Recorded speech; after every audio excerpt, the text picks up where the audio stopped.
So yeah, I'm going to talk about Dockerizing your Go applications, and I'm going to show you multiple ways of creating images in different sizes to fit your use case. So first of all, what is Docker?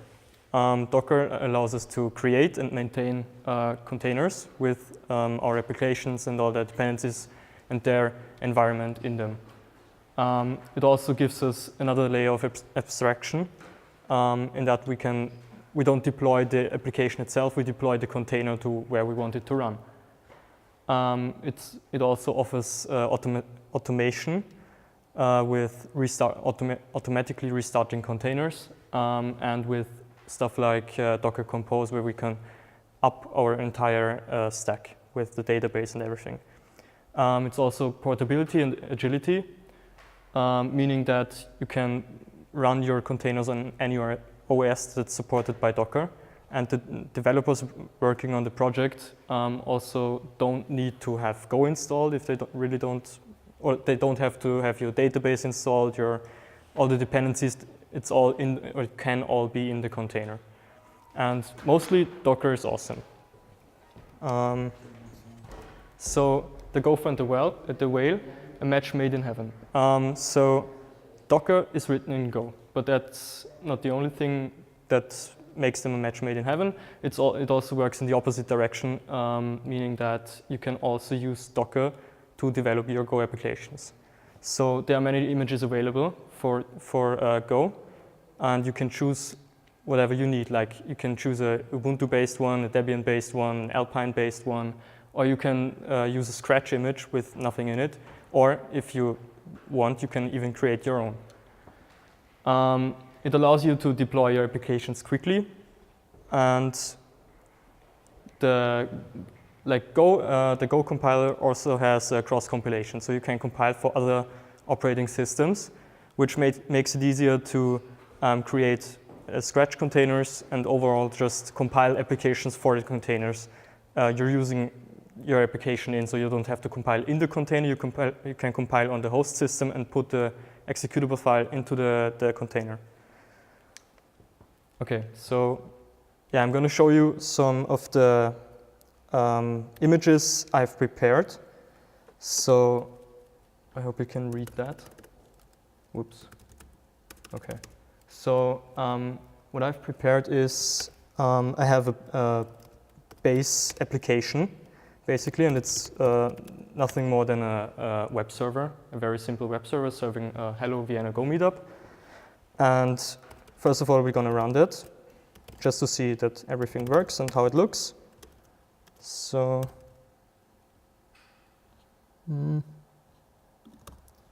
okay. So that's the website, basically, just returning a text. And what we're going to do next is we're going to try to run a Debian-based container, like the base image for Go, the base Docker image that's on Docker Hub. Docker Hub is like their repository of different images. And yeah, so we're going to start with the Debian-based one. So first of all, I'm going to show you the Docker file for those of you who are not familiar with Docker. So it starts by you can start by choosing an image or a base for your own image, which is in this case Golang latest. You can choose a specific version of Go. This image comes with Go pre-installed on a Debian distro, basically. And you can set the work directory to wherever the Go path is in this container, or in this image. The Go path is set to Go, as basically just root Go. Then we copy the work directory to the work directory in the container. So we move our project into the container, basically. And then we can install our app, and we can run it like we would usually run an installed Go app with entry point. So this is where after the container is up, where it enters to run, or it starts to run. So we're going to try and up that. For that, I've prepared a script so I don't forget. Okay, so the first command is docker build, and we can give it a tag. So docker build uses the Docker file to create an image from the Docker file, and we can give it a tag, which is in this case Vienna Go, so we can find the image later on. So we'll run docker build t Vienna Go, and should run docker. So in order to use Docker, you always have to have the Docker daemon running, and so once that's up, we can build our image from the Docker file, and okay, or not, just a second, so okay. So it's now building the image. It's putting the work directory into the image, and we can now see it in Docker images. It's the one at the very top, the Vienna Go one, and you can already see it's 735 megabytes, so it's a huge image. And we can then run it, just run the script. Oh, sorry.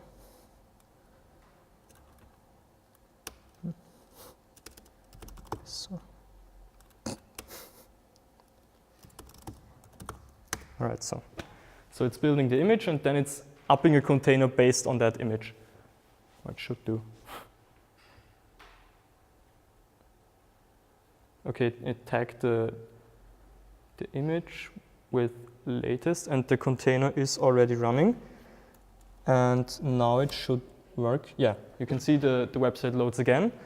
What is important here is that the command to run the container also contains the p flag, which maps the ports of the container to the ports of the host. So you can access what's inside the container basically through that port. The advantage of using these images, like the bigger images, like Debian-based ones, or Debian-based ones mostly, is that they come with tools that help you work with your container. There's Git installed, there's Bash installed. If you use an Alpine container, you don't have Git installed or pre-installed. You have to install it through the Alpine package manager. And Bash has the advantage, or any shell has the advantage that you can Docker exec into your container to change stuff in the container. Okay, so what I'm going to do now is I'm going to try to shrink down the container to a size where you can use it in production, or where it makes sense to use it in production, where you don't need debugging, and where you just need a very small image and container just to run your app. So what we're going to do is, let's just say in the Debian-based one, we're going to open the Docker file, and we're going to base it off of Golang Alpine, which is a distro of Linux that basically just has the basic necessities. It doesn't have too much installed. It comes with very few programs pre-installed, just like Bash and basics. So if we run this now, again, it's using Alpine this time as the base for the image, and it's up. And we can see that again it runs. And what we also can see is that if we show the images, that the image size is down to 276 megabytes. So that's a lot smaller already, but we can make it even smaller by using a Scratch image with nothing in it but our application itself. So we're going to go into Scratch, and there's a Docker file with basically just these 3 lines. So when using a Scratch image, you have to compile your application beforehand, which is where the cross-compilation comes in.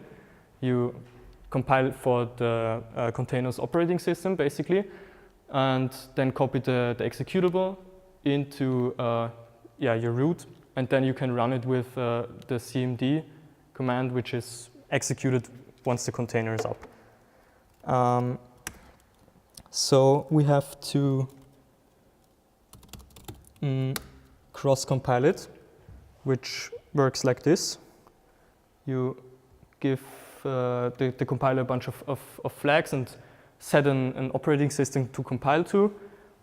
And yeah, that's basically what it does. So we compile it. It takes a bit longer than the usual Go build, but yeah. Okay, so now we have the executable main, which we had before as well, but just to show you that it works. And if we now run up the container and build the image and then up the container, it will put the executable we just compiled into the container and run it. So docker build. All right, it built the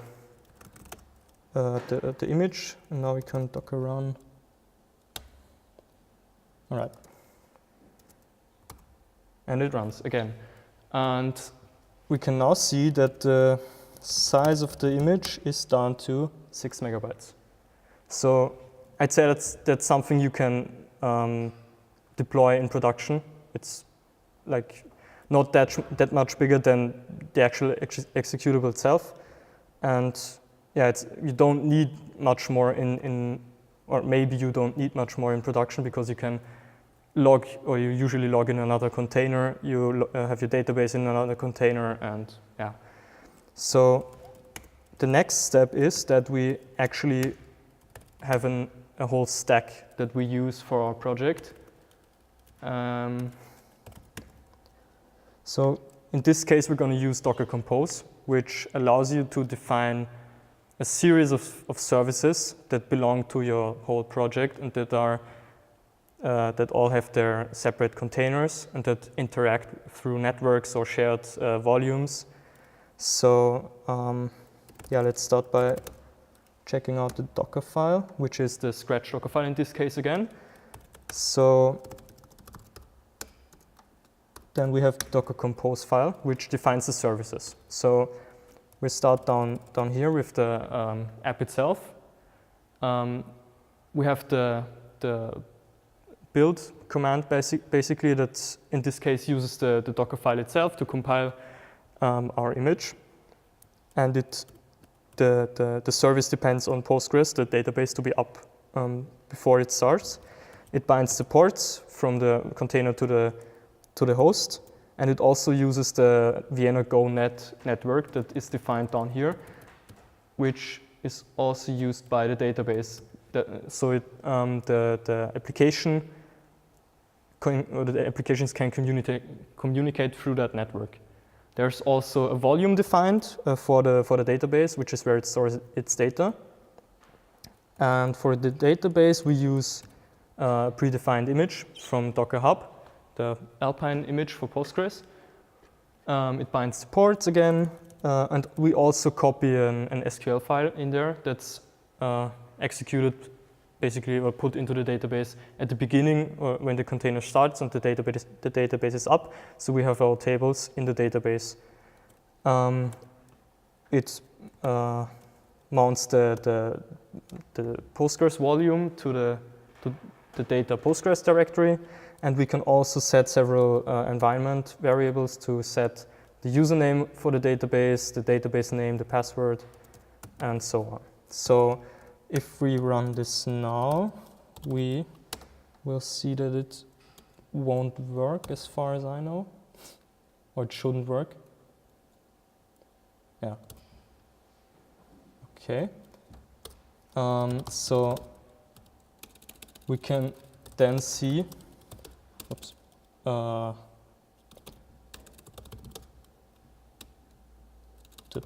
Postgres container, the log for the Postgres container. Oh, it's still, the database is still starting up. Okay, this usually takes some time. So usually the application itself or the container will restart until the database is up. Yeah, okay, we can see the log from before. Why is it not up? Okay, sorry. Oh, okay, that's why. Okay, so we can't like we would usually do just Docker build and Docker run. We have to use the Docker compose command to build from the Docker compose file and up our services. The D flag makes it run in the background so we don't have it on this terminal. Okay, so it builds the images for the services and ups them. Now the containers should be up. Okay. And we can see that the database is now starting like it should be. And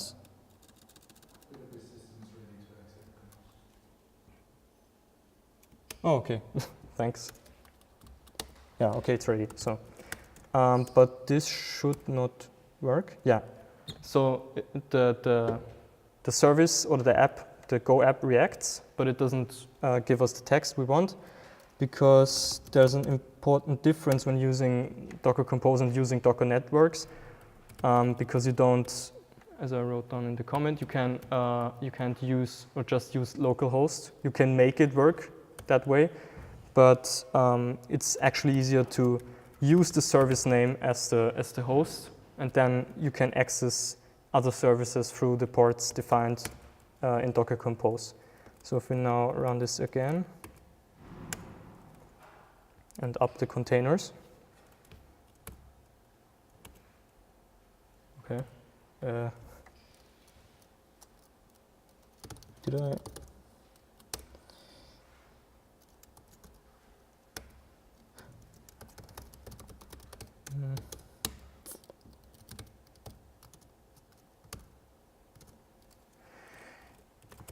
Just a second.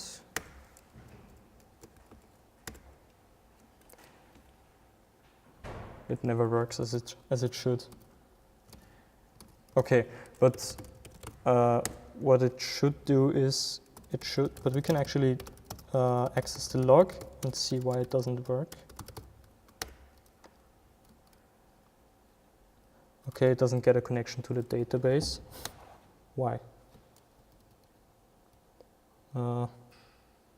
You're right, but you get the idea. It's if you use the service name as the host, the services should be able to interact with each other through the ports and through files, shared volumes and the files in them.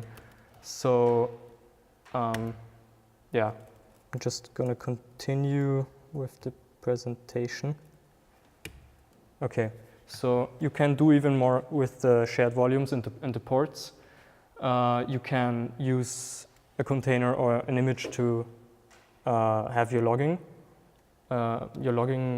service running, and you can access it through an open port, or you can have a volume mounted on both containers, and then one service can read from the files in the shared volume, and then log it out, whatever is written in the files. And yeah, that's basically it.